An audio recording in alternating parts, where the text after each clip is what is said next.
Welcome to HDTV. You're now rocking with your boy. All right, man. MLK recap. We're gonna go through this. The best game to me all night was the Suns versus the Memphis Grizzlies. Them guys was going at it. They was about to fight. They was about to throw some hands out there. John Morant got hit in the mouth. He fell. Aiden ran him over. Booker got mad in his feelings and threw the ball at the Sorry about that. That's the alarm to wake me up to go to work. Threw the ball against the sign. Got a tech. He was pissed off. But watching the game, Memphis, people need to take them seriously. I mean, I'm not saying they're going to go to the championship because we know that this game here is controlled. They're not going to let Memphis get to the championship. But Memphis has won 5 in a row. They are hot. Them and the Clippers and the Jazz are hot. And I told everybody that I like Memphis. And of course, Memphis, the thing about them that they do well, they have a bench. They got a guy named Bane who come off the bench. They got another guy, I can't think of his name. I think it's Kyle Anderson. Kyle Anderson, who played with the Spurs. Very solid role player, man. And he came off the bench and everything, and he was hitting some big shots. So this is the thing that people have to understand is that these guys and everything are young, they're hungry, and that's why I told you I would take Ja Morant long run over Luka Doncic. I just would. Luka has not looked impressive to me this year, or his team. They're a terrible road team. At home, they're just average. Now, I know it's early. It's only been 13 games. So we have to see how the season unfolds.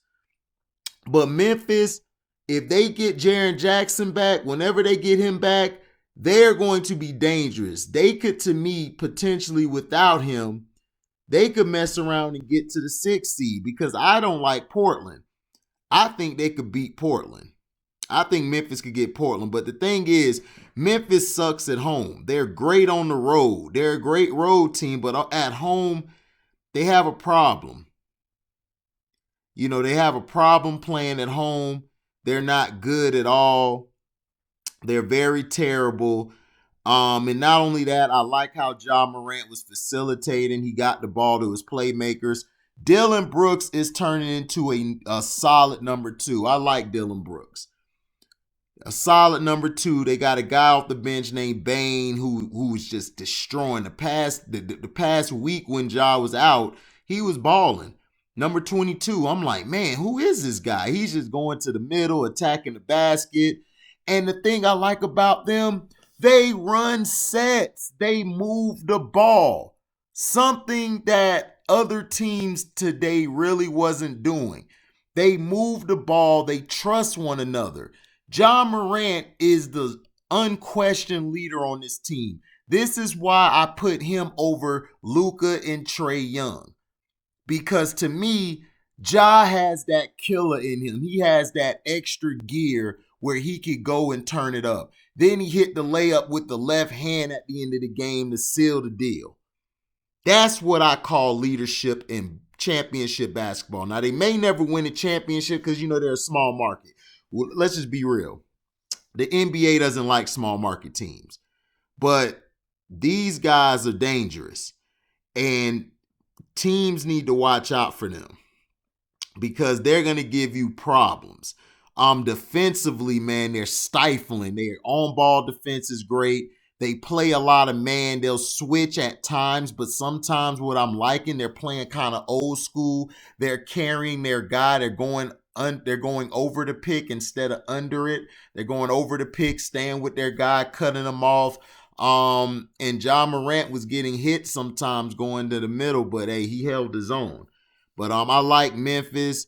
That guy Clark came in, gave him some hustle points. He was getting rebounds and scoring. He was getting the extra plays, setting guys up for shots and setting guys up to make the basket. The Memphis Grizzlies played great tonight. I mean, last night. They played good, and I'm loving Ja Morant. I'm sorry. I'm taking Ja Morant over Luka and Trae Young. Or, I'm taking him over a lot of guys. I would take him and De'Aaron Fox over a lot of guys. But problem with De'Aaron and them is they got a bum coach named Luke Walton. That's hurting them. But the way it's looking, man, Memphis bench is what's going to get them going. They're reminding me of a young Golden State Warriors team when they had Steph, Clay, and all these guys, even though they don't play the same, like shooting wise, but as far as what they're doing with the ball in their hands and everything and how they're moving the ball, man, it's amazing. Is really amazing, how they're playing. I mean, man, these guys out here moving it. Now, the Phoenix Suns look good as well, I like how they move the ball, but the thing with the Phoenix Suns, they have got to get Aiden the ball more. They spend too much time trying to have Chris Paul or Devin Booker, hit these shots, save the day. Mikal Bridges, is that his name? Bridges? Yeah, Mikal Bridges, he balled out. He played some defense and made it. But DeAndre Ayton has got to get the ball more. Chris Paul has got to give him the ball. If Ayton plays great and balls out, the Phoenix Suns will not have a problem with teams like the Lakers or Clippers or anybody, because what he can do is take over the middle, and he can rebound good. He's a good offensive and defensive rebounder. When they give him the ball in the post, Ayton can operate. He can go to his left. He can go to his right. He can dunk the ball. He can shoot the fadeaway. Man, I was like, this kid is amazing. To me, DeAndre Ayton's that guy. He just has to show it and stay consistent. Devin Booker, he was okay, but he's playing more team ball. But down the stretch, Booker has to take better shots. He took some questionable shots to me where I was like, nah, I wouldn't have taken that shot. To me, he could have got a better look. And then he was running the ball. He was trying to run the fast break a little too fast at times. He should have slowed the pace down. That's what Memphis did. Memphis kept slowing the pace down. They slowed the pace down, and that's how they beat him. And not only that,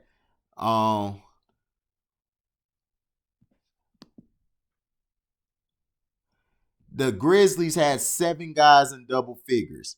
Grayson Allen is another guy who you have got to pay attention to. Grayson Allen was the other guy I wanted to say. Desmond Bane, Grayson Allen, Tyus Jones, even Dang, Kyle Anderson, their bench is serious. Their bench is serious. And yeah, Xavier Tillman, that's who it was. Tillman was getting the ball, rebounding.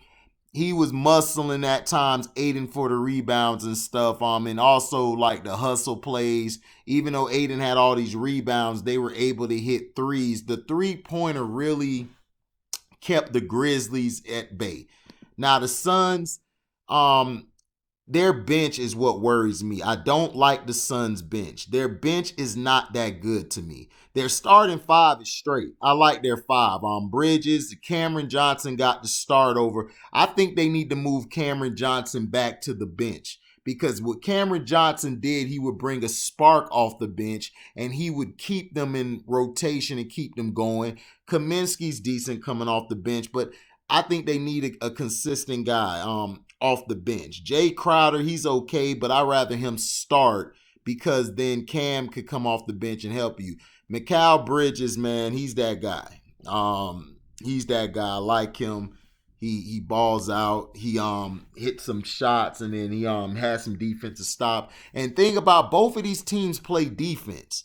Both of these teams are tough defensively. They're going to give a lot of teams problems on the defensive end, especially their tenacity, how tough they are, and them going after you. That's one thing I love about them. This game to me was a B. I give it a B. It was a good game. The turnovers, the Memphis Grizzlies won that battle. They only had 15 compared to the Suns 18 points in the paint. This is what is killing the Suns. They gave up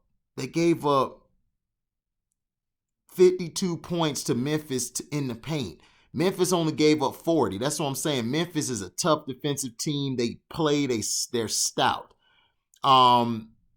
The free throws, they weren't that much. The Grizzlies got 20 compared to the Suns 16. It was only differentiating. But the Suns got to work on their free throws. They missed a lot of free throws. They were only 9 of 16. And the Grizzlies were 15 of 20. That's not good. And the three-pointers, the Suns attempted 10 more threes than the Grizzlies, which is because the Grizzlies were taking the mid-range. They were taking the mid-range and they were attacking the basket. The Suns settled for a lot of threes. And this is what I say. If the three's not going, stop settling for it. You can go to the basket. You can shoot the mid-range.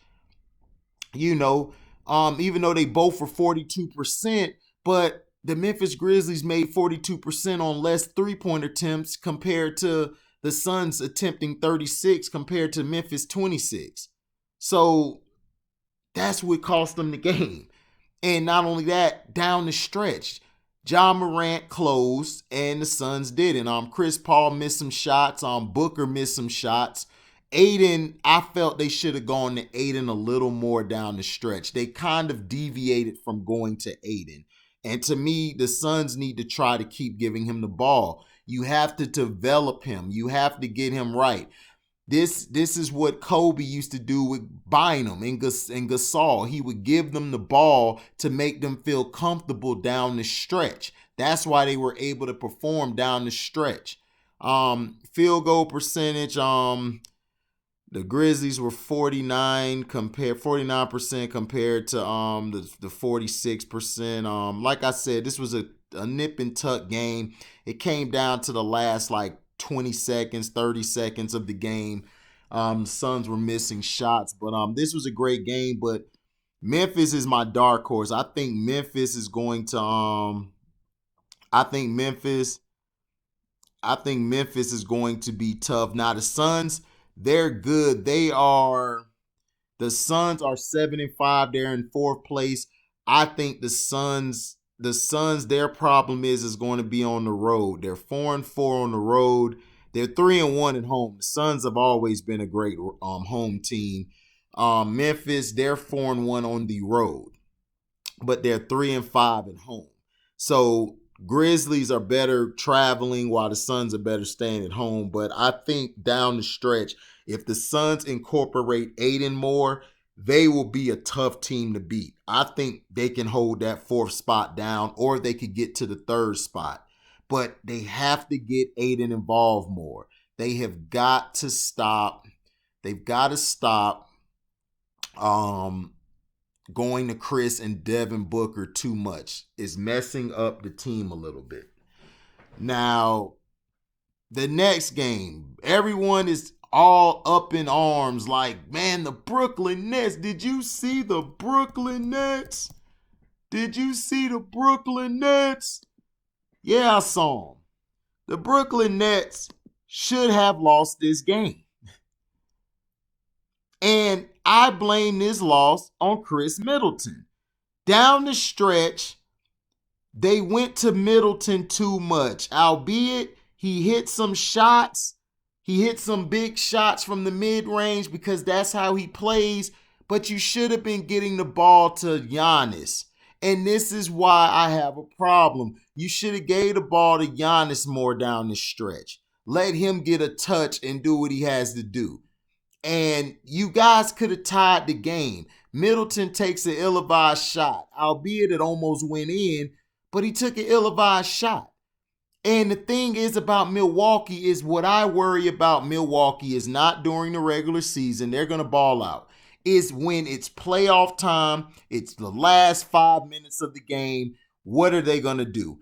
And they were going back and forth until when it's time to win the game, Middleton's not that guy. You've got to get the ball to Giannis or to Drew Holiday. Now, the thing I didn't like as well is the bench of Milwaukee. The bench of Milwaukee was getting outplayed by the Nets bench.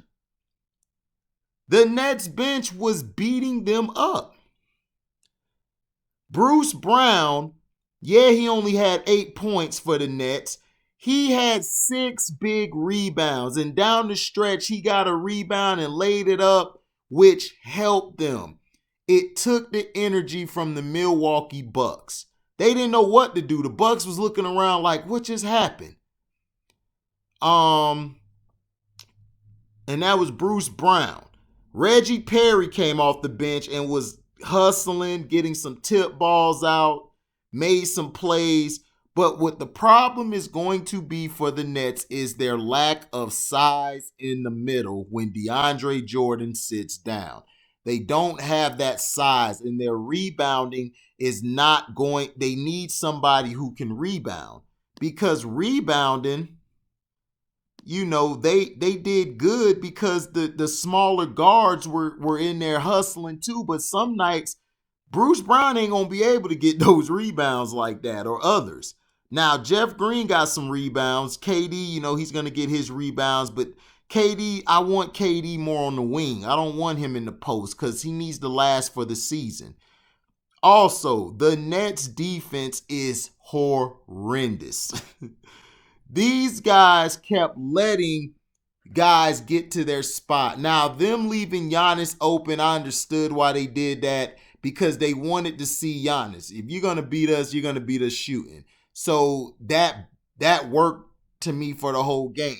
Now, what you can't do is leave Connaughton open or leave these other guys, DiVincenzo, open. And not only that, they left, who else they left? They left Portis open at times. Brian Forbes, who is Forbes list from the Spurs. I watched him. He's very good. He was killing them on the pick and roll, and he was coming off of the screens. When he's off the ball, he was working around the screens, catching, and he was shooting. Now, if he'd have made them shots, they would have been blowing the Nets out by double digits. Seriously. The Nets cannot guard the perimeter well, and they cannot guard the pick and roll well. And this is the problem. I don't get what has happened to defense. How can't you guard the pick and roll? You go over the screen if the guy's a shooter. Now, if the guy's a Ben Simmons, you go under the screen. You go under the guy and you wait for him to get to the lane, because that's all he's going to do is drive the lane. Giannis impressed me this game. Giannis needs to be in the post more. You have got to if Giannis would have stayed in the post, Giannis would have dominated. Giannis was giving them problems and fits. Yeah, now DeAndre, I like that matchup for the Nets, but DeAndre can't last the whole game going against Giannis. He can't do it. Giannis is that guy. Kevin Durant defensively is the only guy besides DeAndre Jordan. Them two are the only guys playing defense. You have got to play defense. You've got to communicate. It's too many times guys are quiet. DeAndre Jordan over there the whole time like, look, man, we're quiet. We got to speak up. And James Harden even said at the end of the game, our defense wasn't good. It wasn't. Their defense was trash. And they only lucked up because offensively, they were hot from the three-point line. The three-point line, the Nets shot 48%. They attempted 31 shots, and they shot for 48%. The Bucks, they shot more attempts at the three-point line, and they only had 30%. So that's what I'm saying. And then from the field, the Nets were 55% compared to the Bucks 44%. And the Bucks had more possessions because they had 105 attempts compared to the Nets 84. So just imagine if they could have hit like at least in the 50s or 60s out of 105, they would have blew the Nets out. It would have been close. And in the free throws, Giannis did actually good last night. So they had 24 attempts, which was more than the Nets. The Nets only had 21, but the Nets shot 86% compared to their 83. Rebounding, the Nets surprisingly did pretty good on rebounding. I'll take that back. I stand corrected. But in the long run, they're gonna need somebody down low to rebound because a lot of those rebounds were sometimes uncontested. So they've got to get bigger in the middle. And to me, I told you I gave their trade a D or a D plus because you lost Jared Allen. Jared Allen would have been key in this game. He would have did a lot of damage where the Nets would have been able to beat these guys by 10. Now, offensive rebounds, the Bucks had 11 compared to the Nets 7. So that's why they had more possessions and then the boxing out. Nobody boxed out, even in the Suns and Memphis game, guys was boxing out. Guys was getting all up in people grill because in that game, let me see real quick. Because in that game, the Suns had 12 offensive rebounds compared to Memphis 9 offensive rebounds, and the Suns had 44 rebounds to Memphis 40. But over here with Brooklyn had mostly defensive rebounds. They only had 7 offensive rebounds. They've got to work on that. They got to get a guy in the middle. Now, the one thing I do give the Nets, though, the Nets were moving the ball a lot better than the Bucks. The Bucks were moving it, but they weren't moving it like that. The Nets had 26 assists compared to their 21. And this also was key. The blocks, the blocks 5 to the Bucks 3. The Bucks had more steals. The Bucks played a lot better defense. The problem, and then not only that, the Nets turned the ball over too much. They should have lost the game. They had 17 turnovers to the Bucks 5. The only reason the Nets stayed in the game is from the 3-point line and from the field. They were 55% from the field and they were 48% from the 3. The Bucks just could not buy a basket. If the Bucks would have made baskets, they would have blew the Nets out. They would have blew them out. And then the points in the paint, the Nets had 52 to the Bucks 50. Both teams go to the paint a lot. So that was surprising. The Nets dominated in the paint as well as outside. But guys, the Bucks are still the better team. I still don't feel that the Nets showed me anything. And I'm not going by the stats or numbers. Like James Harden, him, KD, they're going to do their thing on offense. Joe Harris saved them at the end of the game. If he didn't hit a couple of them threes, they were done. The Nets was going to lose this game, but Joe Harris saved them. Their bench is going to kill them. The Nets have got to build that bench up. Now the Bucks, their bench, they got to make shots. Like DJ Augustine and Connaughton. Connaughton made some shots, but then he missed some shots. But the thing I love, Connaughton had a lot of hustle plays. He tipped the ball out where they got that extra possession and then they scored on that play. Bobby Portis, the guy who spilled his drink on Sino, Mr. Spiller Drinker on Sino.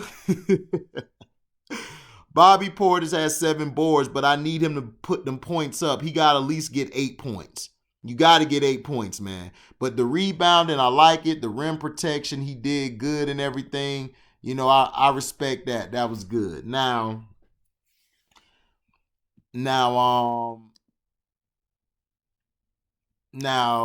to me, this game, I give this game a C because the Nets are just terrible on defense. And they're turning the ball over offensively. They turn the ball over too much because they're making sometimes too many extra passes that don't make sense. They're throwing the ball across court instead of just throwing it to the guy next to them or cutting to the basket. And they have to get some more plays cutting to the basket because when they cut to the basket, they're tough. Harden and KD, mid-range and attacking the basket. KD is phenomenal. He's probably the best scorer in the league, dog, right now because he can hit from anywhere. But also, KD's not going to last long if you keep putting him on the post and him stretching himself to try to guard everybody. You can't do it. They've got to step up defensively. But I don't know if they can because Steve Nash wasn't a great defender or a good one. I mean, he wasn't a great defender. He was okay, but he wasn't great. And then Mike D'Antoni, we know he's Mike and Tony because there's no D. There's no D in his game. Now, let's look at the leading standings. Like for the East, Brooklyn is in the 5th seed. They're 9-6. They're 6-3. And I mean, they're 3 excuse me. What am I looking at? I'm sorry, guys. I'm still a little sleepy. They're 7-4 at home, which is good. They're good at home, but they're average on the road. They're only 2-2. The Bucks, they've dropped to number 2 because they have more losses than Boston. Boston is 8-4. That's why I don't know why Charles was talking about, man, it's only Philadelphia, Milwaukee, and I'm like, no, it's Boston too. And then the Pacers. The Pacers are dangerous. So I would watch out for them too. But I don't think Brooklyn's better than the Pacers or the Celtics or Milwaukee. I just don't think they are. I think the Nets can beat everybody else. The Knicks, I think they could beat the Knicks, and then they could beat the Cavs are going to be tough for them because the Cavs play defense, and they have a guy in the middle. They have actually 3 guys because they got Allen, they got Drummond. The Nets going to be in trouble in that middle, man. That middle's going to come back and haunt them, but they're 7-4 at home, 2-2 on the road. Milwaukee is 6-1 at home. So, but on the road, Milwaukee's terrible. They're 3-4. That's not championship team DNA. You have got to be better on the road. And this goes for both teams. Y'all got to be better on the road if y'all want to win. Because Boston right now, Boston look like they could beat all of y'all because they're 4-2 at home and 4-2 on the road. And then Cleveland, they're terrible on the road and they're average at home. So to me, it's still early in the season. We'll see how the season unveils after football is over and after the Super Bowl. We'll see how it is. But I like what I saw from Milwaukee. Milwaukee just has to hit their shots. They have to lessen the threes. To me, if the three's not going, just go to the basket and put Giannis in the post. Stop giving him the ball at the top of the key, or now if it's transition, give him the ball. But if you're slowing the offense down, don't have him at the top of the key. Put him in the post. Giannis has a good fadeaway shot and a hook shot. He could dominate the post. If Giannis gets the ball in the post, you can't stop him. He gonna dunk on you, or he can lay it up or anything. That's where I would put him. Continue to work on his footwork. Kevin Durant, you've got to take care of Kevin Durant. You guys are overexerting him. Kevin could get hurt because you guys aren't playing defense. The Nets, the key word for the Nets right now, chemistry, and they need a bench. Defense first, chemistry, and a bench. That's what the Nets need, and they will be fine. The Bucks, they just need to start playing inside more and out. Brook Lopez, when he put the ball on the floor and went to the hole, he actually was scoring. He was giving them problems. So he needs to do better at going to the hole and stop settling for these dumb threes. He shot a 3 near the end of the game and he airballed it. If it wasn't for Connaughton, they would have been in trouble. And then Brooklyn, you have to box out. You guys don't box out at all. Your box out is an F. Seriously. But the Bucks should have won this game by double figures. The Nets just turned the ball over like crazy. Now, this goes out to Chris Cervantes. You told me that off the ball they've been working with LeBron James and all this and stuff. Dude, LeBron James was trash last night. But this is what his fans going to say. He had 19 points, father. He mostly went to the free throw line, dude. He was terrible. Now, this was the problem. This is what the problem was. The Lakers were 48% from the field. Free throw line, they were 73%, but the Warriors were 75%. The steals, they were about 8 and 6. The Warriors had 31 assists to their 23. Points in the paint, both were 58, 56. Turnovers, Lakers had 16. The game was basically even. It was an even game except for the rebounds. The Lakers had 50 rebounds, 12 offensive, and they attempted more free throws. They had 33 attempts compared to the Warriors 20. But we know that's going to happen. They're going to give it, even if the Warriors would have got more free throw calls, they would have gave LeBron more free throws in the fourth quarter. Now, this is what killed the Lakers. Kelly Oubre, Eric Pascal off the bench giving you 19. Pascal killed him. Brandon Wanamaker's playmaking. This is what I said about Boston. They're going to miss Wanamaker. Wanamaker knows how to play in the clutch and slow the game down. Ken Bazemore, Damian Lee, Kelly Oubre went off. Steph, he was off. He was terrible. Draymond Green's 9 assists and 8 rebounds were key because it's when he got them. Draymond, man, I'm sorry. I take back everything I said about you, man. You that guy, dog. You that guy for real. And then James Wiseman was in foul trouble all night, and they had him at the end of the bench. He was pissed off, but he's a rookie. You know, they're trying to teach him. They don't want to spoil him, and then he doesn't give them nothing at the end of the season. But Draymond Green balled out. Wiggins balled out. Wiggins hit some key shots down the stretch because Draymond was facilitating getting him the ball. Andrew Wiggins is a great third or fourth option. Keep him at that. If you keep him at the third or fourth option, you're fine. You have nothing to worry about.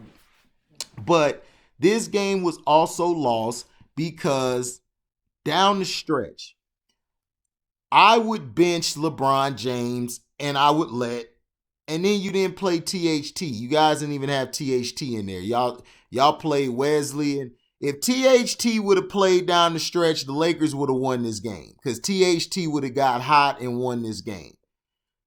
Poe, he just came back off injury, so I'll give him some slack. Marc Gasol is not being utilized right, and plus Marc Gasol's done. Just put him at the end of the bench. Harrell did good coming off the bench. He gave you some energy. Anthony Davis, 17 rebounds, 17 points, 7 assists. LeBron choked down the stretch. He had a chance to try to win the game. He's going to throw the ball to Dennis Schroeder.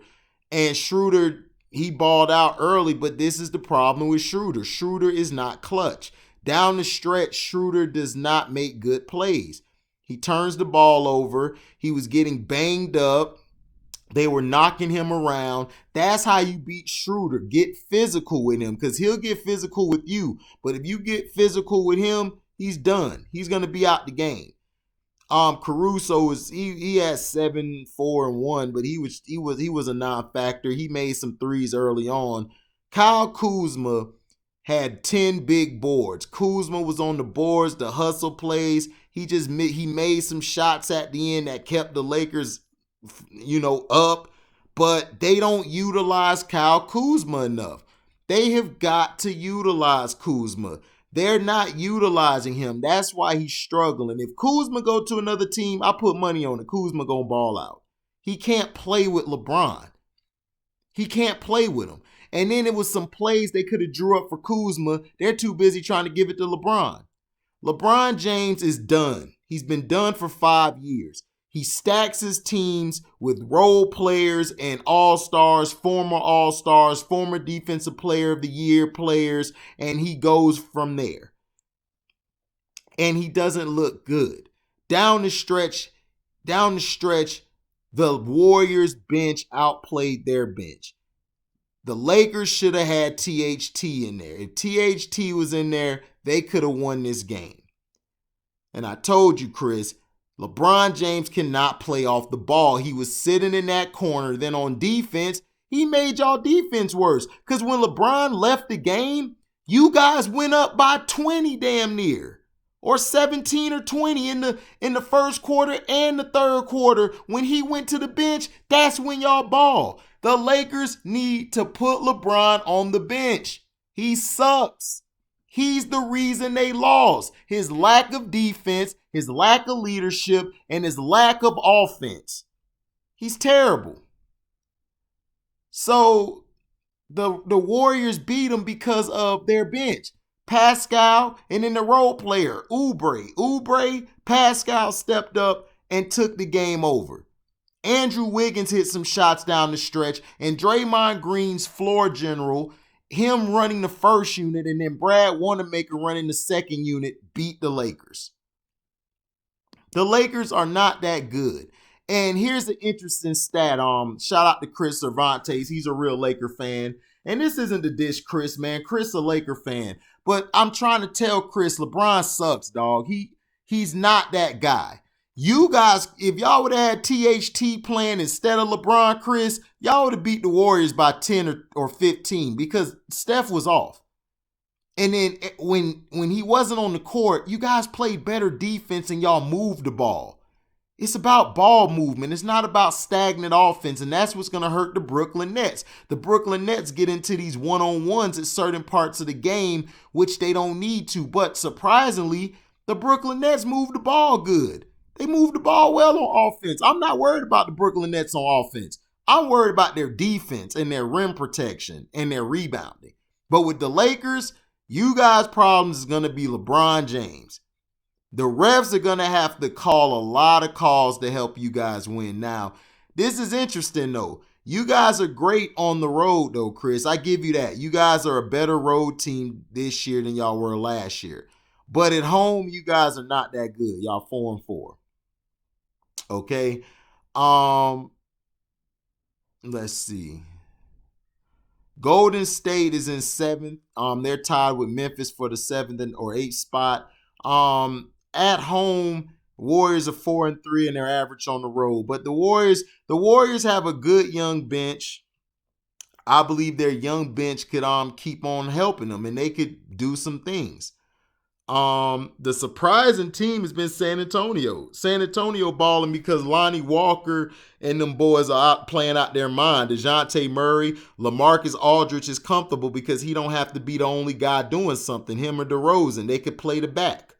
And that's why they're winning. They beat the Lakers when LaMarcus came back. He punked AD. So, like I said, man, the Lakers, you guys' problem. Defensively, you guys are fine. I like your defense without LeBron on the court. Your defense is great.